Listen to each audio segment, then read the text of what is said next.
সময়টা 2013 সালের 26 মে। পড়ন্ত বিকেল, স্বাভাবিকভাবে আর 5টা দিনের মতো সেদিনের বিকেলটিও।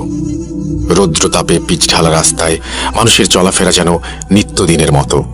কিছুটা এগিয়ে যেতেই রাস্তার মাঝে একটি ভিড় দেখা যাচ্ছিল, আর ধীরে ধীরে উৎসুক জনতা এক এক করে সেই ভিড়ের মাঝে সামিল হতে লাগলো। সময়ের সাথে সাথে ভিড় বাড়তে থাকে, আর সেই ভিড়ের মাঝেই সবাই আবিষ্কার করে স্কুল ইউনিফর্ম পরা 16-17 বছর বয়সী এক কিশোরকে, যে কিনা রাস্তার মাঝে অচেতন অবস্থায় পড়ে আছে। অনেকেই মনে করে ছেলেটি হয়তো রোদের প্রচণ্ড তাপে মাথা ঘুরে পড়ে গিয়েছে। দুই একজন ব্যক্তি ছেলেটির শরীরে হাত রেখে বুঝতে পারে যে ছেলেটি আসলে আর বেঁচে নেই। বিষয়টি নিশ্চিত হতে কয়েকজন ছেলেটির গলায় হাত দিয়ে এবং কবজি পরীক্ষা করে দেখে, অর্থাৎ নাড়ি পরীক্ষা করে দেখে ছেলেটি সত্যিই মারা গিয়েছে। নিথর দেহ নিয়ে সে রাস্তার এক পাশে পড়ে আছে। ছেলেটির মৃত্যু নিশ্চিত হওয়ার পর উপস্থিত জনতার মাঝে কেউ একজন পুলিশে ফোন করে। যথারীতি কিছুক্ষণ পরে পুলিশ চলে আসে। তারা এসেই উৎসুক জনতার ভিড় সরিয়ে দিয়ে চারিদিকে আইনি প্রক্রিয়ায় ঘিরে ফেলে এবং ছেলেটির শার্ট প্যান্টের পকেট চেক করতে থাকে, এতে করে যদি ছেলেটির কোনো পরিচয় বা ঠিকানা পাওয়া যায়। কিন্তু অনেক খোঁজাখুঁজির পরেও ছেলেটির ব্যাগ থেকে উত্তরবঙ্গের কোনো একটা জেলার একটি ঠিকানা ছাড়া আর কিছুই পাওয়া যায় না। এরপর পুলিশ লাশটিকে ময়না তদন্তের জন্য, অর্থাৎ পোস্টমর্টমের জন্য বাংলাদেশের স্বনামধন্য একটি মেডিকেল কলেজে পাঠিয়ে দেয়। কিছুক্ষণের মধ্যেই যথারীতি লাশটি মেডিকেলে পৌঁছে যায়। সেখানে থাকা একজন চিকিৎসক লাশটিকে শেষবারের মতো পরীক্ষা করে এবং একটি স্ট্রেচারে করে মর্গে পাঠিয়ে দেন। অল্প কিছু সময়ের মাঝেই ডোম চলে আসে। ডোম ছিল মধ্যবয়স্ক একজন পুরুষ, মাথায় কাঁচা পাকা চুল আর মুখে চাপ দাঁড়ি। সেই মুহূর্তে সে নেশায় একদম বুঁদ হয়েছিল। ডোমরা সাধারণত এমনই হয়ে থাকে, লাশ কাটার আগে তাদের প্রচুর পরিমাণে নেশা করতে হয়। ডোম পোস্টমর্টমের জন্য রেডি হয়, কিন্তু কর্তব্যরত চিকিৎসক তখনও অনুপস্থিত। মেডিকেলের একজন স্টাফ এসে তাকে খবর দিয়ে যায় ডাক্তারের আসতে একটু দেরি হবে। ডোম অনেক এক্সপেরিয়েন্সড হবার ফলে সে ডাক্তারকে ছাড়াই লাশ কাটা শুরু করবে বলে ভাবে, আর সাথে এও ভাবে যে লাশের অর্গ্যানগুলো কেটে আলাদা করে রাখলে ডাক্তার সাহেব পরে এসে স্বল্প সময়ে সেগুলো দেখে নিয়ে কাজ শেষ করতে পারবে। এই ভেবে সে লাশ কাটতে শুরু করে দিল। লাশ কাটার এক পর্যায়ে গলার মাঝ বরাবর একটা অংশ কাটার পর সেই ডোম সেখানে একটি পাথর দেখতে পেল। রক্ত লেগে থাকার কারণে পাথরের রং বোঝা যাচ্ছিল না, বিধায় সে পাথরটি নিয়ে পাশে থাকা বালতির ভেতরে, অর্থাৎ বালতির পানিতে ধুয়ে দেখল যে নীল রঙের একটি পাথর।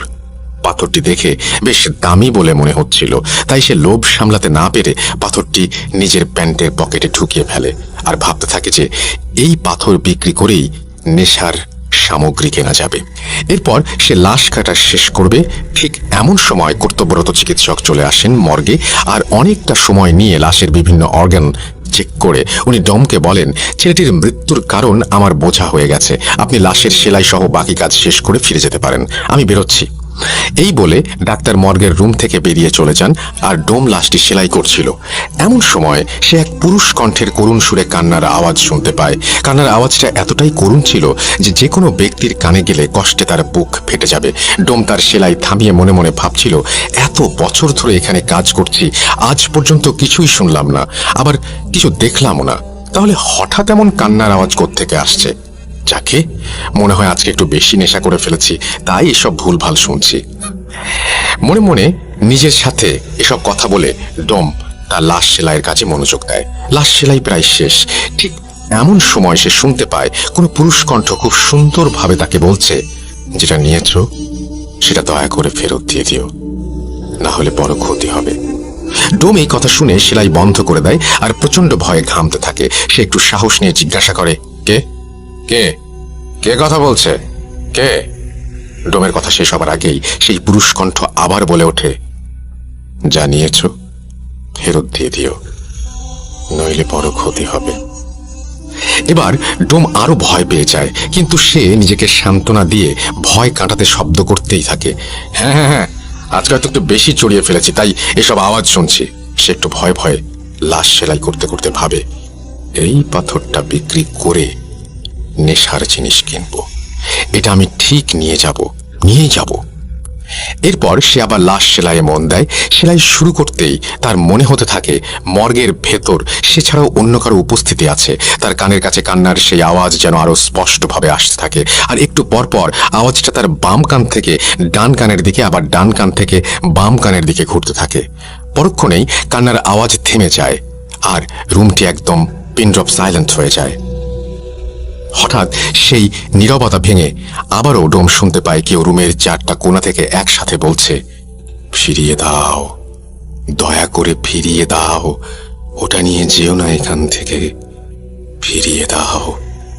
ডোম সব শুনে অস্থির হয়ে নিজেকে বলতে থাকে, সব ভুল, সব ভুল, আমি ভুল শুনছি আমি।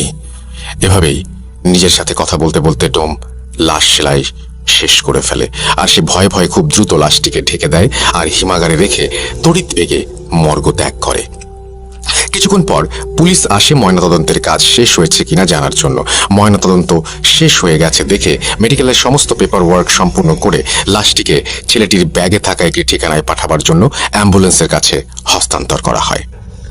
জীবনে প্রথমবারের মতো মাইক্রোবাসের স্টিয়ারিং ছেড়ে অ্যাম্বুলেন্সের স্টিয়ারিংয়ে হাত রাখলেন অ্যাম্বুলেন্স চালক।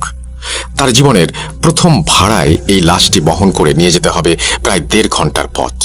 হাসপাতালের সব ঝামেলা মিটিয়ে লাশ নিয়ে ঠিক 10টায় রওনা দিলেন অ্যাম্বুলেন্স চালক ও তার সহযোগী লাশটির প্রথম গন্তব্যস্থল ছেলেটির এলাকার থানায়। হাসপাতাল থেকে বেরিয়ে প্রায় 1.5 ঘন্টার পথ। যতদূর চোখ যায় বিস্তৃত খোলা মাঠ আর ফসলি জমি, সাথে পাকা রাস্তার দুপাশে বড় বড় গাছের সারি। রাতে অ্যাম্বুলেন্সের হেডলাইটের আলোতে এক মোহনীয় পরিবেশ তৈরি হয়েছে রাস্তা জুড়ে। কিছু দূর যেতেই অ্যাম্বুলেন্স চালক একটা ক্ষীণ ফিসফিস শব্দ শুনতে পেলেন। ঠিক বোঝা যাচ্ছে না কে বলছে বা কি বলছে, ফিসফিস করে বলছে। তিনি আরো ভালোভাবে খেয়াল করলেন এবং শুনতে পেলেন পুরুষ কণ্ঠে একটা চাপা আর্তনাদ খুব করুণ সুরে ভেসে আসছে তার কানে। রাস্তার মাঝে যা কিছু ঘটে যাক না কেন, আপনি দয়া করে গাড়ি থামাবেন না। এই ফিসফিস শব্দ অ্যাম্বুলেন্সের চালক বেশ কয়েকবার শুনতে পেলেন। তিনি শব্দের উৎস খুঁজে না পেয়ে পাশে থাকা সহকারীকে বললেন, তুই কি কোনো ফিসফিস আওয়াজ শুনতে পাচ্ছিস? তার সহকারী অনেকটা অবাক হয়ে তার দিকে তাকিয়ে বললেন, কই না তো। অ্যাম্বুলেন্স চালক বললেন, আমার মনে হচ্ছে কেউ ফিসফিস করে কথা বলছে, রাস্তার মাঝে কোনোভাবেই গাড়ি থামাবেন না, এরকম, সাথে করুণ আর্তনাদ। এটা শুনে সহকারী বললেন, ভাই, এই রাতে নির্জন রাস্তায় বাতাসের শব্দ ছাড়া আর কিছুই নাই। আপনি নতুন নতুন অ্যাম্বুলেন্স চালাচ্ছেন, তাই হয়তো মনের ভুলে এই সব শব্দ শুনছেন।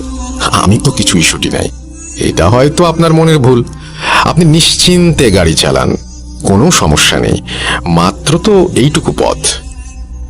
সহকারীর কথা শুনে অ্যাম্বুলেন্স চালকও মনের ভুল ভেবে আবার স্বাভাবিকভাবে গাড়ি চালানো শুরু করেন। এভাবে কিছুক্ষণ গাড়ি চালানোর পর চালক খেয়াল করলেন অন্ধকারের রাস্তার দুপাশে দুজন মানুষ দাঁড়িয়ে হাত উঁচু করে সাহায্য চাইছেন। তিনি সেদিকে তাকাতেই অ্যাম্বুলেন্সের পেছনে থাকা ড্রাইভার আর রোগীর মাঝে যে জায়গাটা একটা জানালার মতো দেয়া থাকে, জানালায় টোকা দিয়ে আবার সেই পুরুষ কণ্ঠে কাঁদো কাঁদো গলায় গাড়ি না থামানোর জন্য অনুরোধ করতে লাগলেন।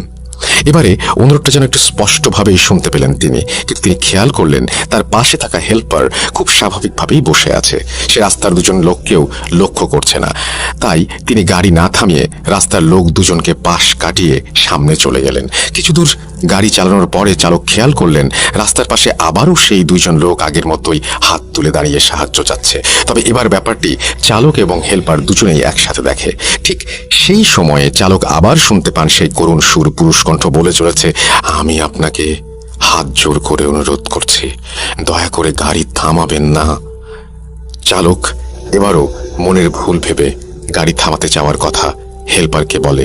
হেল্পার বলে, ভাই, গাড়ি থামিয়েন না, নির্জন রাস্তা, রাতে এমন করে অনেক ডাকাতি হয়। কিন্তু চালক একজন মহিলা মানুষকে সাথে দেখে তাদের কাছে গিয়ে গাড়িটা দাঁড় করালেন। চালক এবং হেল্পার খেয়াল করলেন রাস্তায় দাঁড়িয়ে থাকা লোক দুজন মাঝবয়সী পুরুষ এবং মহিলা। পুরুষ লোকটি এগিয়ে এসে জানালেন সম্পর্কে তারা স্বামী স্ত্রী এবং কিছুক্ষণ আগেই তার স্ত্রীর মা মারা গিয়েছেন, তাই রাস্তার পাশে দাঁড়িয়ে তারা যাওয়ার জন্য একটা গাড়ির খোঁজ করছিলেন। চালক ও হেল্পার এতক্ষণে মহিলার দিকে খেয়াল করে দেখলেন তার পরনে সুন্দর একটা গাঢ় নীল রঙের শাড়ি। চালক এবং হেল্পার দুজনেই বেশ অবাক হলো এই ব্যাপারটা দেখে। মহিলার মা মারা গিয়েছেন, অথচ তিনি এত সুন্দর করে গাঢ় নীল শাড়ি পরে এসেছেন। এবার পুরুষ লোকটি বললেন, ভাই, এই মুহূর্তে একটা জরুরি কাজের জন্য আমি তার সাথে যেতে পারছি না, তাই দয়া করে আপনি ওকে পৌঁছে দিন, ভাড়া যত লাগে আপনাকে দেব। চালক তখন বললেন, কিন্তু সমস্যা হলো অ্যাম্বুলেন্সের সামনে তো কোনো জায়গা নেই, আর পেছনে একটি লাশ। লোকটি চালকের কথা শেষ না হতেই বলে উঠলেন, আরে সমস্যা নেই, ও লাশের সাথে যেতে পারবে, ওর মা মারা গিয়েছে, এখন ওর মনের ভেতরে আর ভয় ডর বলতে কিছু নেই, আপনি দয়া করে ওকে নিয়ে যান। হেল্পার নেমে পেছনের দরজা খুলে দিলেন এবং মহিলা গাড়িতে উঠে বসলেন। লোকটাও ভাড়া মিটিয়ে উল্টো পথে হাঁটা শুরু করলো। চালক আবার অ্যাম্বুলেন্স চালাতে শুরু করলেন। এভাবে কিছুক্ষণ গাড়ি চালানোর পর চালক এবং হেল্পার গাড়ির পিছনে একটা ধস্তাধস্তির শব্দ শুনতে পেলেন। মনে হচ্ছে পেছনে দুজন লোক গাড়ির মাঝে কিছু একটা নিয়ে কাড়াকাড়ি করছে। গাড়িটা যেন ধস্তাধস্তির কারণে একটু দুলছে এদিক ওদিক। সাথে সাথে চালক আবার শুনতে পেল সেই করুণ শব্দ। সেই পুরুষ কণ্ঠে আবারও কাঁদো কাঁদো গলায় কেউ বলে চলেছে, এ আপনি কাকে গাড়িতে ওঠালেন? দয়া করে গাড়ি থেকে নামিয়ে দিন, মহিলাকে নামিয়ে দিন। এত করুণ সুরে কাঁদতে কাঁদতে বলা হলো কথাটা যে উপেক্ষা করতে পারল না চালক। তখনও গাড়ির ভেতর হালকা ধস্তাধস্তির শব্দ হয়েই চলেছে। এর মাঝে রাস্তার পাশে গাড়ি থামিয়ে দিলেন তিনি। গাড়ি থামিয়ে দেওয়ার সাথে সাথেই পেছনের ধস্তাধস্তির শব্দটাও থেমে গেল। ঠিক তখনই পেছন থেকে রাগান্বিত কণ্ঠে মহিলাটি বলে উঠলেন, কি ব্যাপার, আপনি গাড়ি থামালেন কেন?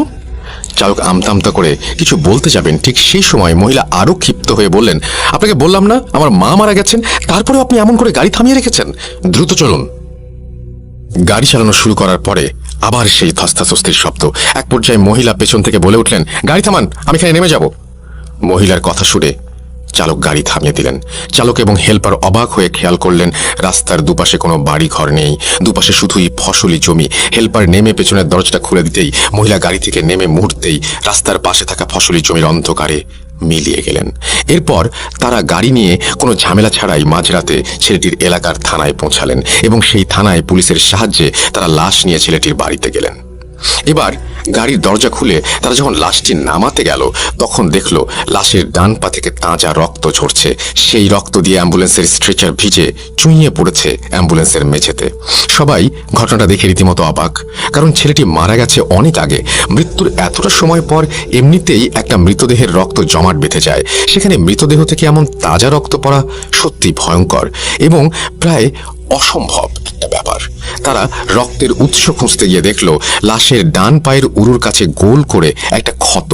দেখে মনে হচ্ছে অনেক সময় জোক রক্ত চুষে খেলে যেমন হয়, ক্ষতটি ঠিক তেমনই একটি ক্ষত। আর তখনও সেখান থেকে তাজা রক্ত ঝরেই চলেছে। লাশকে গোসল করিয়ে কাফন পরিয়ে জানাজা শেষ করে মাঝরাতেই কবর দেওয়ার জন্য কবরস্থানে নিয়ে যাওয়া হয়। যেহেতু রাতেই কবর দেওয়া হবে তাই চালক এবং হেল্পার চিন্তা করলেন কবরটা দিয়েই চাই। লাশ যখন কবরে নামিয়ে বাঁশের খাড়াল বিছিয়ে কবর দেয়া হচ্ছে, চালক আর হেল্পার তখন কবর থেকে একটু দূরে দাঁড়িয়ে হঠাৎ খেয়াল করলেন তার থেকে কয়েকটা কবর সামনেই 16-17 বছর বয়সী একটা ছেলে মাটিতে বসে এক দৃষ্টিতে তাকিয়ে আছে তাদের দিকে আর অঝরে কেঁদে চলেছে। তিনি ভাবলেন সে হয়তো মারা যাওয়া ছেলেটির বন্ধু, তাই বন্ধুর মৃত্যুতে এমন করে কান্না করছে। কিন্তু একটু পরে খেয়াল করলেন ছেলেটি শুধু তার দিকেই তাকিয়ে কান্না করে যাচ্ছেন আর অন্য কারো দিকে তাকাচ্ছেন না। তিনি ভালো করে খেয়াল করে দেখলেন অন্য কেউ ছেলেটিকে দেখছেও না। ব্যাপারটা তখন বেশ ভয়ের আর অদ্ভুত লাগে তার কাছে। কবর দেওয়া শেষ করে তারা যখন বাড়ির পথে যাত্রা শুরু করলেন তখন চালক খেয়াল করলেন গাড়ির হেডলাইটের আলোতে রাস্তার পাশে কবরস্থানে কাঁদতে থাকা সেই ছেলেটি রাস্তার পাশে বসে ঠিক আগের মতোই তার দিকে তাকিয়ে আছে এবং কান্না করছে। সে কিছুক্ষণ পরপরই রাস্তার পাশে এমন করে ছেলেটিকে দেখছিল। চালক তখন অনেকটা ভয় পেয়ে যান। তার মনে তখন একটাই প্রশ্ন, তিনি ছেলেটাকে পার করে আসার পরেও কেন বারবার এমন দেখছেন, আর শুধুমাত্র তার দিকে তাকিয়েই বা কেন কান্না করছে। এসব ভাবতে ভাবতে কিছু দূর এগিয়ে আবার দেখেন ছেলেটি রাস্তার পাশে তার দিকে তাকিয়ে কান্না করছে। চালক আবার ছেলেটির দিকে তাকাতেই হেল্পার চিৎকার দিয়ে ওঠে। হেল্পারের চিৎকার শুনে সামনে তাকাতেই চালক দেখে অপর দিক থেকে একটা দ্রুত গতিতে মালবাহী ট্রাক ছুটে আসছে। কিছু বুঝে ওঠার আগেই এসে সজোরে ধাক্কা দেয় অ্যাম্বুলেন্সটাকে। অ্যাক্সিডেন্টের সাথে সাথেই জ্ঞান হারিয়ে ফেলেন অ্যাম্বুলেন্সের চালক এবং হেল্পার। কিন্তু জ্ঞান হারানোর কয়েক মুহূর্ত পরেই আবার তাদের জ্ঞান ফিরে আসে। চালক এবং হেল্পার দেখতে পান তাদের কিছুই হয়নি। একটু আগে যে ট্রাকের সাথে অ্যাক্সিডেন্ট করলো তার কোনো চিহ্নও নেই, আর এই সব কিছু একদম ঠিকঠাক আছে। একটু পর নিজেকে স্বাভাবিক অবস্থায় ফিরিয়ে এনে একটু ভয়ে ভয়ে চালক আবার গাড়ি চালাতে শুরু করলেন। আবারও একটু দূরে এসে তিনি খেয়াল করলেন আবারও সেই ছেলেটি রাস্তার পাশে বসে তার দিকে তাকিয়ে আছে আর একটানা কান্না করেই চলেছে। ছেলেটির দিকে তাকাতেই তারা আবার আগের মতো করেই অ্যাক্সিডেন্ট করলো। আবার কয়েক মুহূর্তের জন্য জ্ঞান হারানোর পর জ্ঞান ফিরে দেখেন সবকিছু ঠিক এবং স্বাভাবিক। এবার চালক হেল্পার প্রচন্ড রকমের ভয় পেয়ে যান। গাড়ির চালক আস্তে আস্তে গাড়ি চালানো শুরু করেন। কিছুক্ষণ বেশ স্বাভাবিকভাবে আসার পর দুজনে খেয়াল করেন রাস্তার পাশে বিশাল এক গাছের ডাল ভেঙে পড়ে আছে তাদের অ্যাম্বুলেন্সের সামনে। এটা দেখে দুজনেই অ্যাম্বুলেন্স থেকে নেমে দৌড় দেয় সামনের দিকে। একটু সামনেই তারা দেখতে পায় একটা চায়ের দোকান, আর দোকানে কয়েকজন লোক বসে চা খাচ্ছে। তারা সেদিকে দৌড়ে গেলে লোকগুলো উঠে দাঁড়ায়। চায়ের দোকানি তাদের বলে, আপনারা রাস্তার মাঝে গাড়ি রেখে এভাবে দৌড়িয়ে আসছেন কেন? অ্যাম্বুলেন্স চালক তখন বলেন, দেখলেন না আমাদের গাড়ির উপর একটা গাছ ভেঙে পড়লো। চায়ের দোকানি সহ সবাই অর্থাৎ বাকি সবাই তখন অবাক হয়ে তাদের দিকে তাকিয়ে আছে। দোকানি বলে, কোথায় গাছের ডাল ভেঙে পড়েছে? সবকিছু তো ঠিকই আছে। আমি দেখলাম আপনারা গাড়ি থেকে নেমে আসছেন, হঠাৎ কি হলো আপনি মাঝ রাস্তায় গাড়ি হার্ড ব্রেক করলেন, তারপর দুজন গাড়ি থেকে নেমে সোজা আমাদের দিকে দৌড় দিয়ে আসলেন। এই কথা শুনে চালক এবং হেল্পার দুজনেই পেছনের দিকে তাকিয়ে কোথাও কোনো গাছের ডালের চিহ্ন দেখতে পেল না। ফাঁকা রাস্তার মাঝে তাদের গাড়ি দাঁড় করানো, তারা বাকি রাতটা ভয়ে ভয়ে এই চায়ের দোকানেই কাটিয়ে সকালে চলে গেল।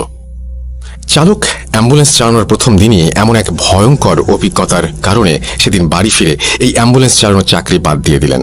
কিন্তু ঘটনা যেন তখনও তার পিছু ছাড়ছে না। তিনি প্রায় প্রতি রাতে একটা অদ্ভুত স্বপ্ন দেখতে শুরু করেন। তিনি স্বপ্নে দেখেন একজন 50 ব্যক্তি তার কাছে এসে সেদিন রাতে গাড়ি থামিয়ে সেই মহিলাকে গাড়িতে তোলার ব্যাপারে খুব রাগান্বিত হয়ে অভিযোগ জানাচ্ছেন। কেন সেদিন রাতে এতবার বলার পরেও সে গাড়ি থামিয়ে ওই মহিলাকে গাড়িতে তুললেন, এটা বারবার জানতে চাচ্ছেন। এই বৃদ্ধ লোকটাকে তিনি এর আগে কোথাও দেখেননি বা চেনেন না।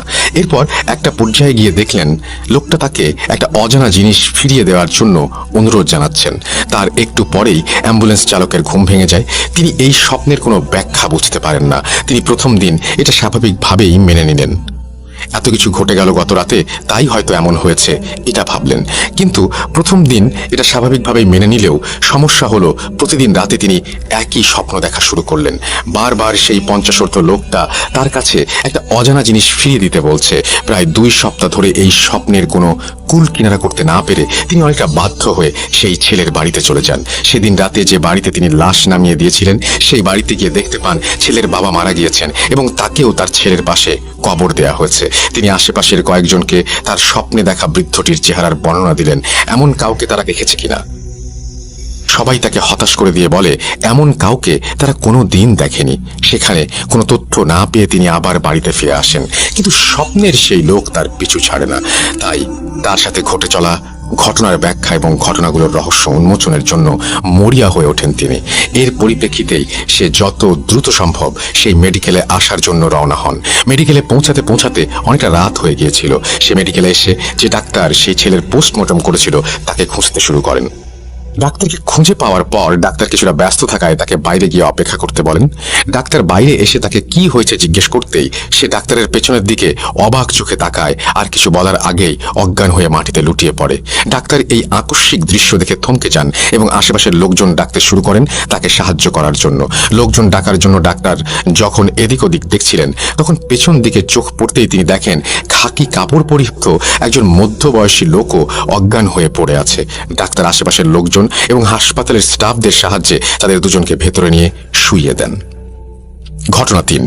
ঘণ্টাখানেক পর অ্যাম্বুলেন্স চালকের জ্ঞান ফিরে আসে এবং অনেকটা উত্তেজিত হয়েই সে ডাক্তারের কাছে গিয়ে তাকে জিজ্ঞেস করে, ওই লোকটিকে, আপনার পেছনে যে লোকটি দাঁড়িয়েছিল সেই লোকটি কোথায়? ডাক্তার তার কথা বুঝতে না পেরে তাকে জিজ্ঞেস করে সে কোন লোকটির কথা বলছে। প্রত্যুত্তরে অ্যাম্বুলেন্স চালক ডাক্তারকে বলে তার পেছনে যে লোকটি খাঁকি কাপড় পরে দাঁড়িয়েছিল সেই লোকটি কোথায়। ডাক্তার কিছুটা অবাক হন, কেননা অ্যাম্বুলেন্স চালক এবং সেই খাঁকি কাপড় পরিহিত লোকটি কখনোই একজন আরেকজনের পরিচিত নন। এই বিষয়ে তিনি নিশ্চিত ছিলেন, কেননা খাঁকি কাপড় পরিহিত লোকটাকে তিনি চিনতেন আর ভালো করেই জানতেন সে সবসময় নেশাগ্রস্ত থাকে। কিন্তু তবুও অ্যাম্বুলেন্স চালক কেন বারবার সেই লোকটাকে এত মরিয়া হয়ে খুঁজছে?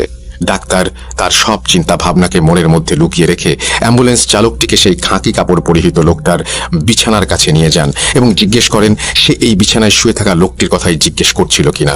উত্তরে অ্যাম্বুলেন্স চালক হ্যাঁ বলেন এবং সেই লোকটির দিকে এক দৃষ্টিতে তাকিয়ে থাকেন এবং লোকটির পরিচয় জানতে চান। ডাক্তার তাকে জানায় বিছানায় পড়ে থাকা লোকটি এই হসপিটালের ডোম। ডাক্তার কোনো কিছু বুঝতে না পেরে অ্যাম্বুলেন্স চালককে সবকিছু খুলে বলার অনুরোধ করেন। অ্যাম্বুলেন্স চালক ডাক্তারকে কিছু বলতে যাওয়ার আগেই বিছানায় শুয়ে থাকা ডোমের জ্ঞান ফিরে আসে। ডোমের জ্ঞান ফিরে আসার সাথে সাথে সে অ্যাম্বুলেন্স চালকের দিকে তাকিয়ে অবাক প্রশ্ন করতে থাকে সে কে এবং কেনই বা সে বারবার তার স্বপ্নে আসে। ডোমের কথা শুনে অ্যাম্বুলেন্স চালক এক প্রকার বাকরুদ্ধ হয়ে যান। কিছু সময় পর সে নিজেকে স্বাভাবিক অবস্থায় ফিরিয়ে এনে অনেকটা বিরক্তি নিয়ে ডোমকে সেই একই প্রশ্নগুলো করতে শুরু করে। তাদের কথোপকথন শুনে ডাক্তার একরকম বোকা বনে যায়। অ্যাম্বুলেন্স চালক তখন ডোমকে প্রশ্ন করে সে কেন বারবার রাস্তায় গাড়ি থামাতে নিষেধ করছিল। অ্যাম্বুলেন্স চালকের কথা শুনে ডোম রীতিমতো উত্তেজিত হয়ে যায় এবং সে অ্যাম্বুলেন্স চালককে উল্টো প্রশ্ন করে বসে। ডোমের প্রশ্ন ছিল কেন সে বারবার সেই পাথরটি ফিরিয়ে দিতে বলছিল। ডোমের কথা শুনে অ্যাম্বুলেন্স ড্রাইভার তাকে বলে, পাথর? কোন পাথর? কিসের পাথর? আমি কোনো পাথরের কথা জানি না। আপনি আমাকে কি যেন বলছিলেন তার কোনো কিছুই আমি বুঝতে পারছিলাম না, আমার মাথায় ঢুকছিল না। ডোম এবং অ্যাম্বুলেন্স চালকের কথা শুনে ডাক্তার এবারে ডোমকে সবকিছু খুলে বলার অনুরোধ করেন।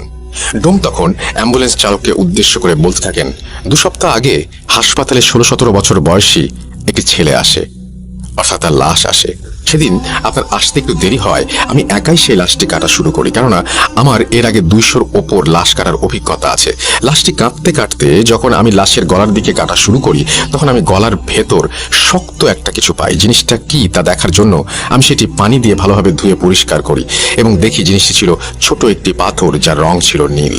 পাথরটি দেখে আমার কাছে অনেক দামি মনে হয়েছিল আর তাই আমি পাথরটি নিজের কাছে রেখে দেওয়ার সিদ্ধান্ত নেই। যেহেতু মাঝে মাঝে আমি একটু নেশা করি তাই পাথর বিক্রি করে আমার অনেক দিনের নেশার টাকা হয়ে যেতে পারে ভেবে মনে মনে খুশি হচ্ছিলাম। কিন্তু পাথরটি নেয়ার পর থেকেই আমি শুনতে থাকি একটি পুরুষ কণ্ঠ আমাকে কান্না জড়িত কণ্ঠে পাথরটি ফিরিয়ে দিয়ে যেতে বলছে।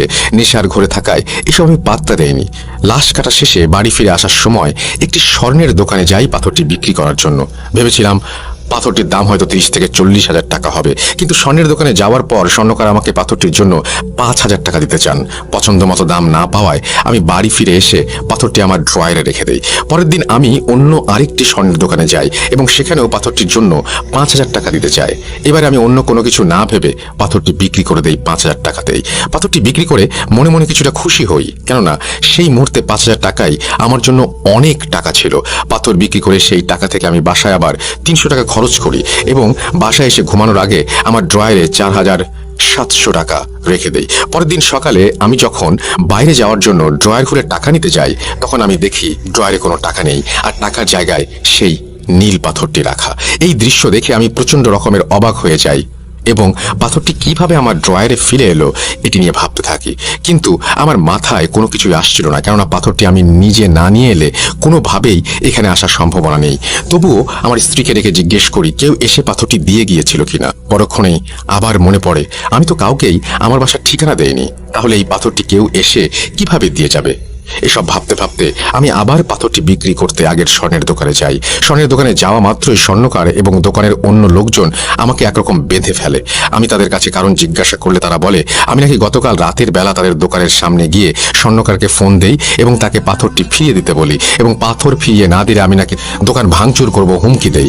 স্বর্ণকার ওই রাতেই দ্রুত এসে আমাকে পাথরটি ফিরিয়ে দেওয়ার পর আমি নাকি তাকে 4,700 টাকা দেই। আর স্বর্ণকার বাকি 300 টাকা কোথায় জানতে চাইলে আমি নাকি স্বর্ণকারকে দুটো চড় মেরে সেখান থেকে পাথরটা নিয়ে চলে আসি। স্বর্ণকারের কথা বিশ্বাস না করায় সে আমাকে তার দোকানের সিসিটিভি ফুটেজ দেখাতে চায় আর আমিও রাজি হয়ে যাই। কিন্তু অবাক করা ব্যাপার হলো সেদিন রাতের কোনো ফুটেজই ক্যামেরায় ধরা পড়েনি। এরপর আমি স্বর্ণকারকে বুঝিয়ে শুনিয়ে পাথরটি আবার তাকে দিয়ে 4,700 টাকা নিয়ে বাসায় চলে আসি। বাসায় ফিরে আসার আগে আমি আবার সেই 300 টাকা খরচ করেছিলাম। ঘুমানোর আগে আমি টাকা ড্রয়ারে রেখে দিয়েছিলাম এবং সকালে উঠে আবারও পাথরটি নিয়ে আবার স্বর্ণকারের কাছে যাই। এবারে স্বর্ণকার আমাকে তার কয়েকজন লোক দিয়ে মারধর করতে শুরু করে। আমি তাকে মারধরের কারণ জিজ্ঞাসা করলে সে আমাকে বলে আমি নাকি গতকাল রাতেও আগের মতোই এসে তাকে ফোন দেই এবং পাথরটি ফেরত চাই। এবারে স্বর্ণকার তার সাথে আরো 2জন লোক নিয়ে আসে যেন আমি তাকে আর মারতে না পারি, কিন্তু এবারও নাকি আমি তাকে 4,400 টাকা ফেরত দিতে গেলে সে বাকি টাকাটা কোথায় জিজ্ঞেস করার পর আমি একাই স্বর্ণকার এবং তার সাথে থাকা 2 ব্যক্তিকে মেরে সেখান থেকে চলে আসি। এবারে আমি আর পাথরটি বিক্রি করিনি। পাথরটি পাওয়ার পর থেকেই আমি রাতের বেলা স্বপ্ন দেখতে শুরু করি, আর স্বপ্নের সেই ব্যক্তিটি আর কেউ না, তিনি হচ্ছেন অ্যাম্বুলেন্স চালক। আপনি আমার স্বপ্নে এসে পাথরটি ফেরত দিতে বলছেন। আমি মনের ভুল ভেবে বারবার এসব কিছু অগ্রাহ্য করে যাচ্ছিলাম, কিন্তু প্রতিদিনই আমি স্বপ্ন দেখি আপনি আমাকে বারবার পাথরটি ফেরত দিতে বলছেন। আপনি কেন আমার সাথে এরকম করছেন? কে আপনি? কি চান আমার কাছে? অ্যাম্বুলেন্স চালক ডোমের এই কথাগুলো শুনে কোনো অর্থই খুঁজে পাচ্ছিল না, এবং সে নিজের দেখা স্বপ্নের কথাও ডোমকে জানায়। ডাক্তাররা তখন চুপচাপ দাঁড়িয়ে তাদের কথা শুনছিল। এবার সে বলতে শুরু করে, ওই লাশের পোস্টমর্টম হবার পর থেকে আমার সাথেও ছোটখাটো কিছু ঘটনা ঘটছে। যেদিন আমি লাশটার পোস্টমর্টম করি সেদিন থেকেই আমি রাতের বেলা প্রায় সময়ই দেখতাম 16-17 বছর বয়সী একটি ছেলে, যার হাতে অনামিকা আঙুলটি কাটা, এবং সে আমার বারান্দায় বসে কাঁদছে এবং আমার দিকে তাকিয়ে হাত এমনভাবে ইশারা করছে যেন সে আমাকে তার কাছে ডাকছে কিছু বলবার জন্য। আমি মনের ভুল ভেবে অন্যদিকে মনোনিবেশ করার পরেও তাকে বারবার দেখতে পাচ্ছিলাম। সে আমাকে বলে মর্গ থেকে নাকি তার একটি জিনিস হারিয়ে গিয়েছে এবং সেটি এই হাসপাতালের সাথে জড়িত কারো কাছেই আছে।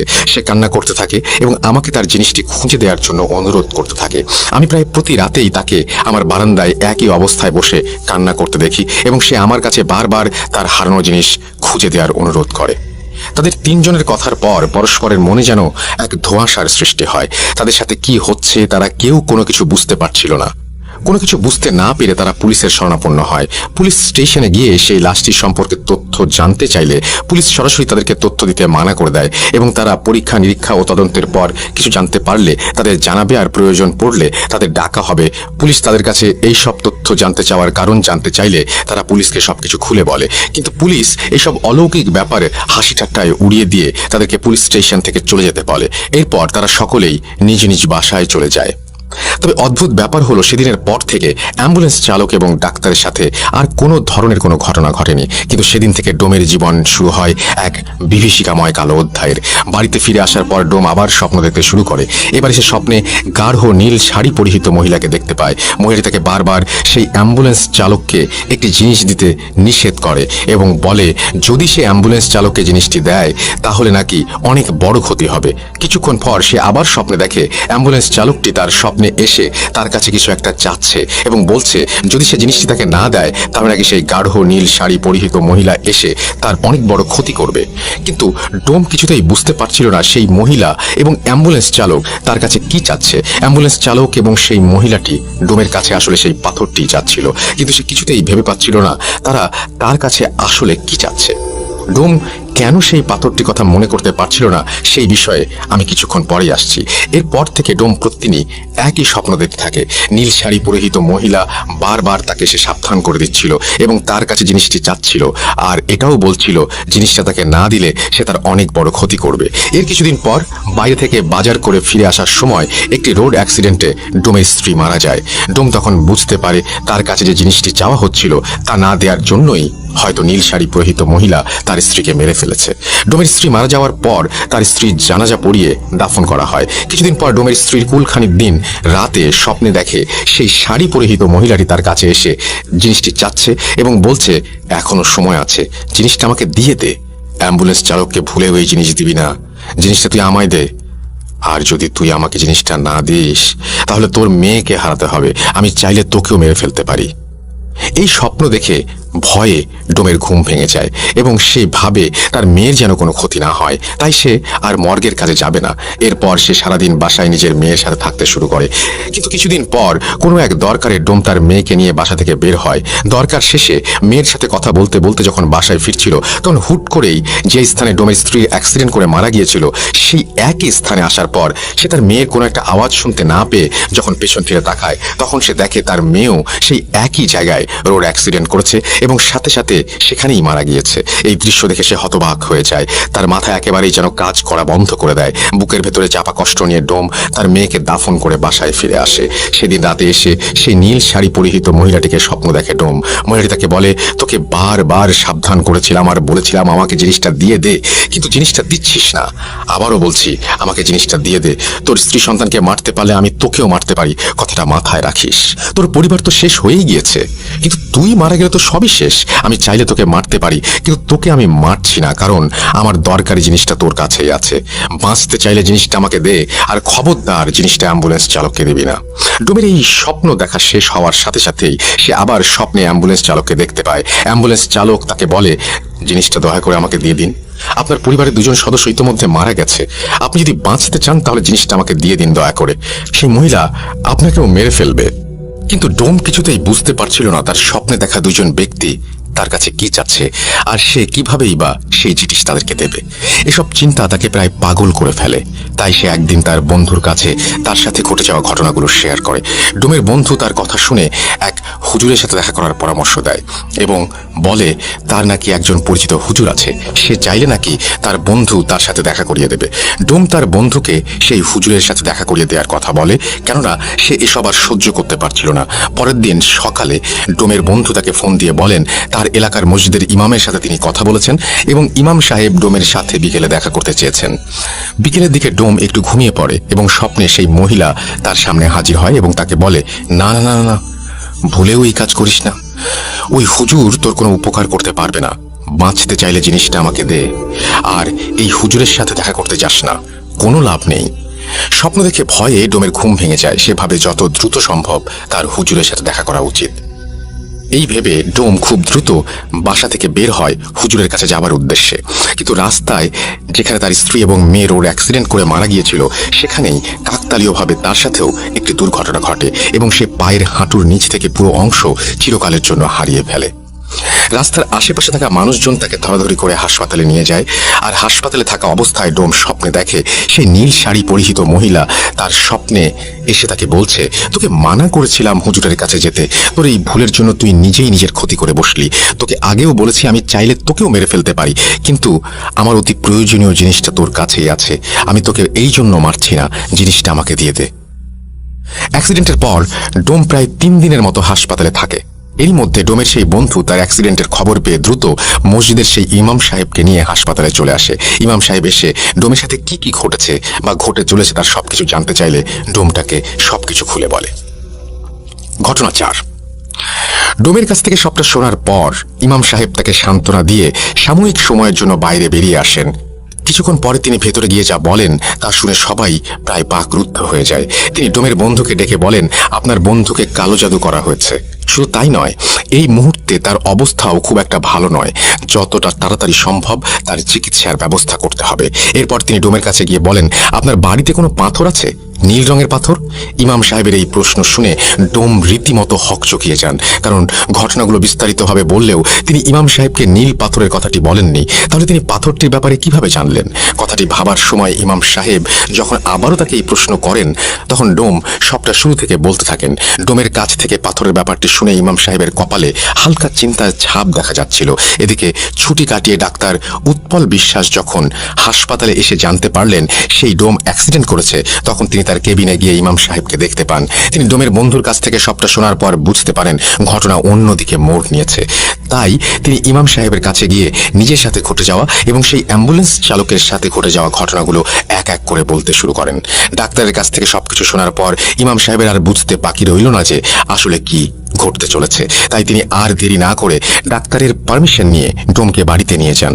তিনি যখন ডোমের ঘরে পা রাখেন, ঠিক তখনই তিনি বুঝতে পারেন সেই বাড়িতে ঢুকতে অদৃশ্য কোনো একটি শক্তি তাকে বাধা দিচ্ছিল, যেটা কিনা তার থেকেও অনেক শক্তিশালী।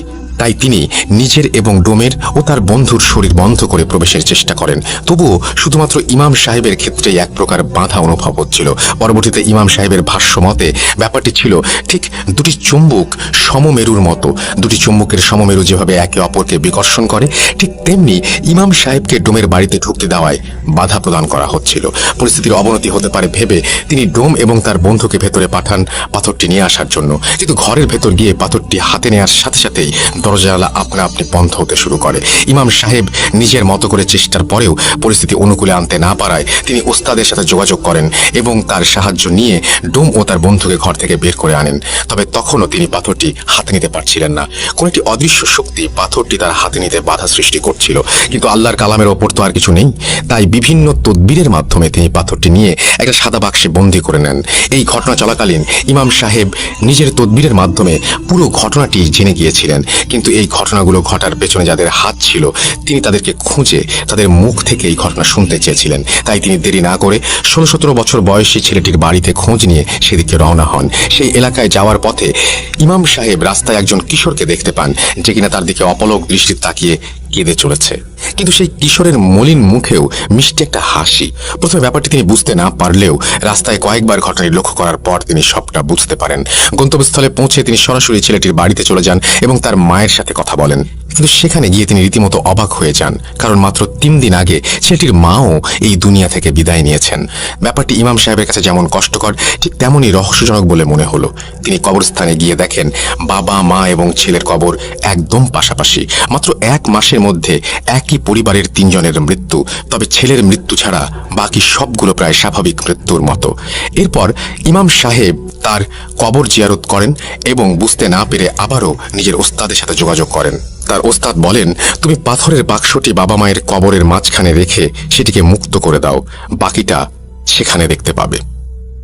ইমাম সাহেব তার ওস্তাদের কথা মতো কাজগুলো করার পর যা দেখেন তা ছিল শরীর শিউরে ওঠার মতো। তিনি দেখেন পাথরটি মুক্ত করে দেবার পর কবরের পাশ থেকে করুণ সুরে আর্তনাদ এবং কান্নার আওয়াজ।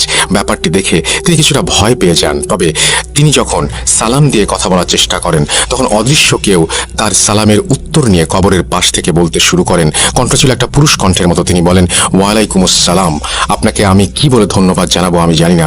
শেষ পর্যন্ত আপনি আমাকে আমার গন্তব্যস্থলে পৌঁছে দিয়েছেন, কিন্তু যাদের জন্য আমার এত লড়াই তারাই আজ পৃথিবীতে নেই।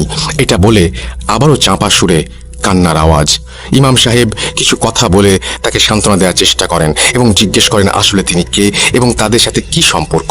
কিছুক্ষণ পর সেই অদৃশ্য পুরুষ কণ্ঠ নাম বলে আর বলতে থাকে, আমি একজন জিন, এই নীল পাথরটি আমার বাসস্থান। আমাকে আমার গুরু এই 3 জনের সেবায় নিয়োজিত করেছিলেন। তারা ছিলেন অত্যন্ত ভালো মানুষ। মূলত আমার বাবা ছিলেন ওনাদের পূর্বপুরুষের রক্ষক।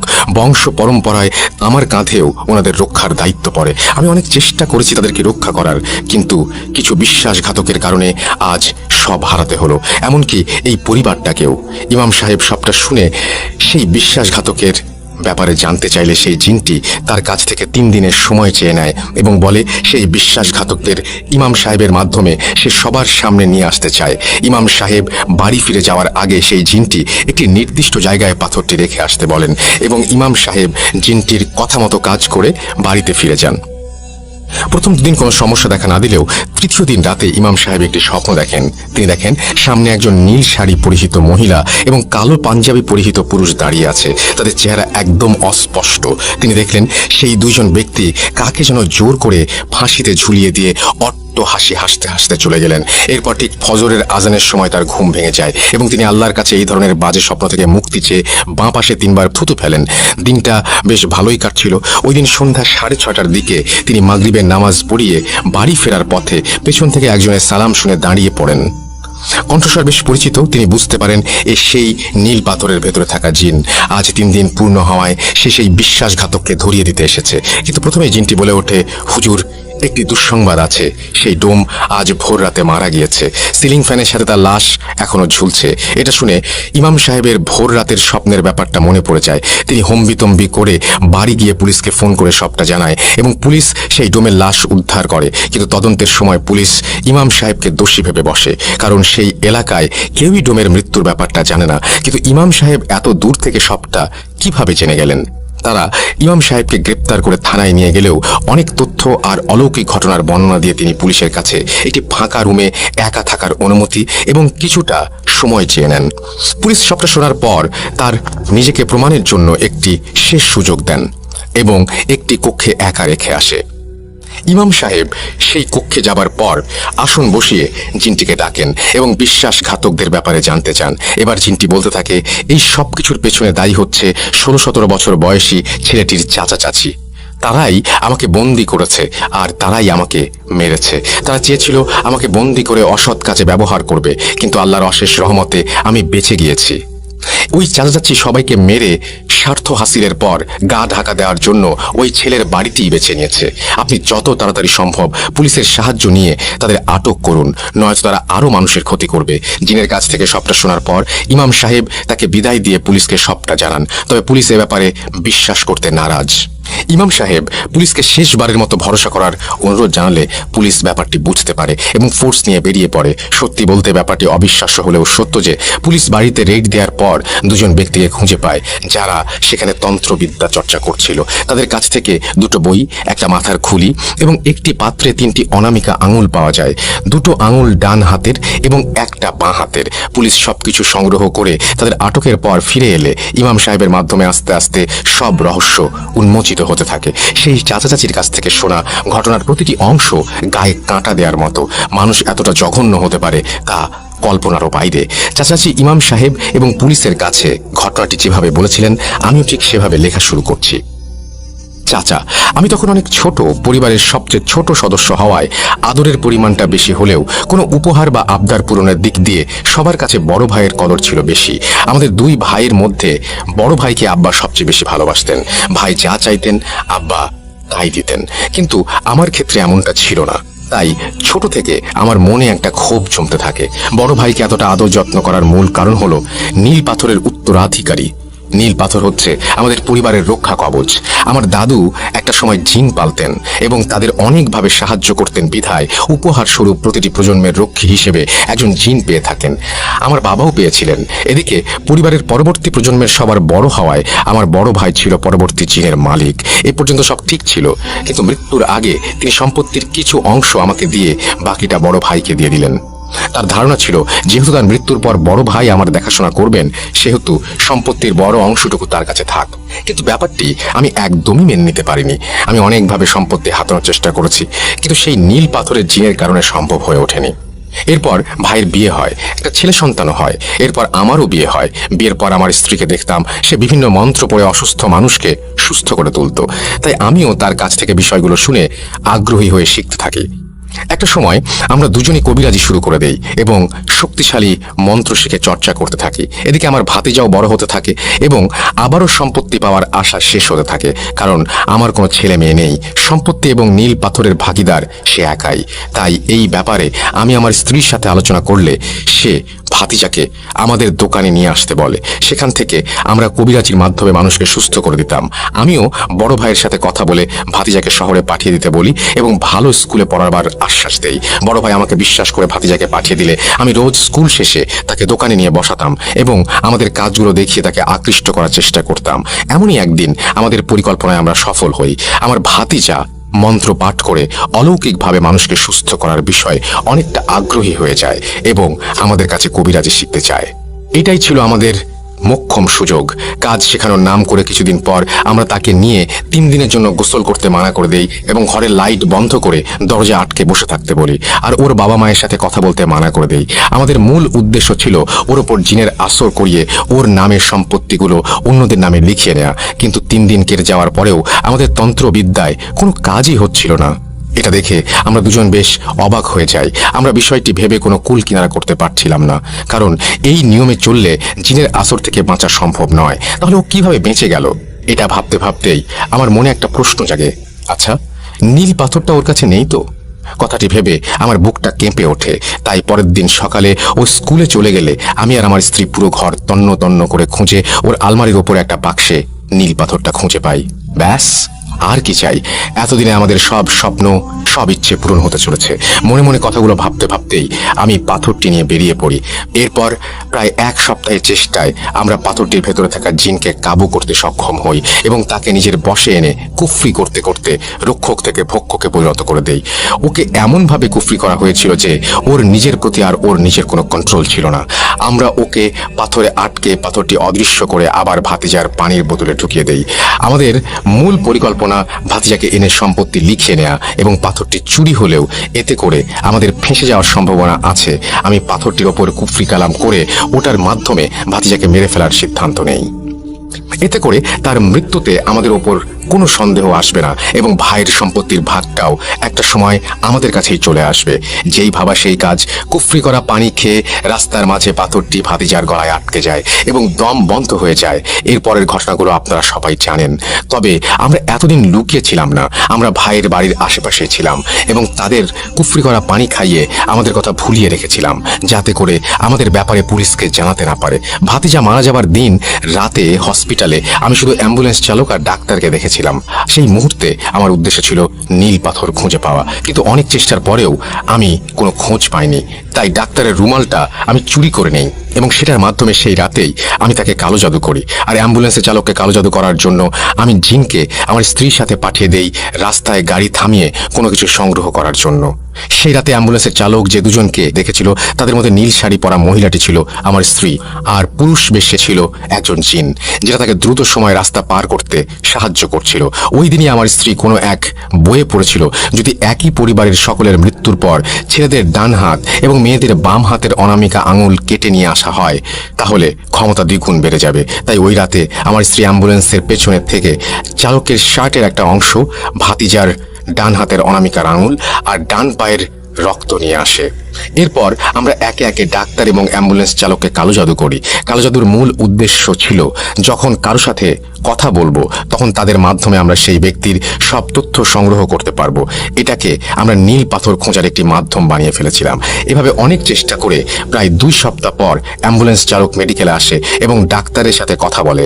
তখন ডোমের সাথে তাদের দেখা হয় এবং সেই সময় আমি জানতে পারি ডোম নীল পাথরটি চুরি করেছে। তাই ওই দিনের পর ডাক্তার এবং অ্যাম্বুলেন্স চালকের ওপর থেকে কালো জাদুর প্রভাবটি কাটিয়ে ডোমের ওপর জাদু করা হয় পাথরটা ফিরিয়ে আনার জন্য। কিন্তু এখানে একটি সমস্যা দেখা দেয়। ভাতিজার মৃত্যুর পর জাদুর প্রভাব কেটে যাওয়ায় নীল পাথরে থাকা জিনটি নিজের ক্ষমতা ফিরে পায়, কিন্তু তার পক্ষে একা চলাচল করা অসম্ভব ছিল। তাই আমি যখনই ডোমের স্বপ্নে গিয়ে পাথর ফিরিয়ে দেওয়ার কথা বলতাম তখন পাথরের ওই জিনটি অন্য রূপ ধরে তার কাছে গিয়ে পাথর ফিরিয়ে দিতে মানা করত।